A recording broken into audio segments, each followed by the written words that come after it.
before we get started today, I have to say thank you again. Our following has really increased this week.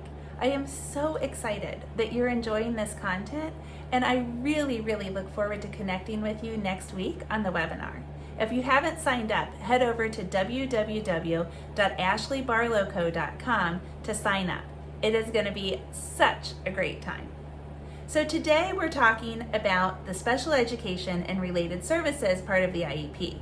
Now, if you've been following along all week, you know that we started at the beginning of the IEP and we're just working our way through.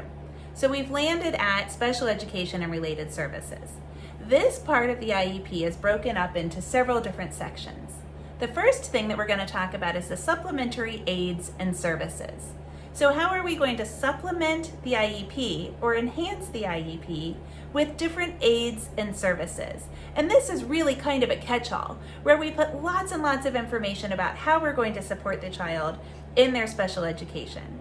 So we might be talking about adult support or peer tutors, technology like maybe a talker or some kind of other communication device.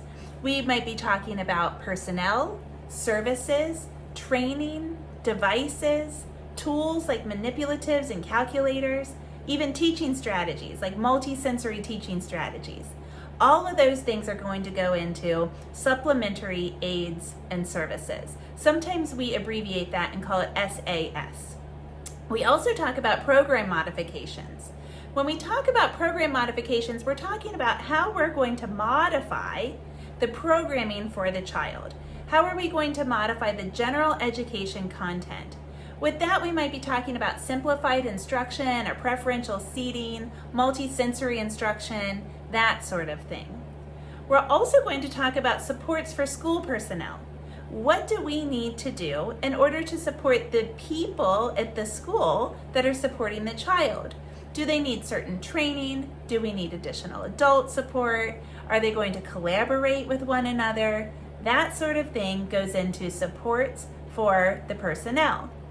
And then we talk about related services. Now, when we talk about related services, we oftentimes just think about PT, OT, speech, and the person that is most helpful for our child's disability. For example, I've used a teacher of orientation and mobility quite a bit this week as an example, and that person helps a child that is visually impaired. In addition to that, though, there are plenty of other people that we could add to an IEP if the child needs that person. For example, an audiologist, a counselor, an interpreter. Parent support also goes into this section. Transportation goes into this section. And we can also add social workers and other professionals in the school. Those are the related service professionals. Now, I hope that you understand now what the special education and related services portion of the IEP is. Stay tuned next week when we continue to dive into the end of the IEP.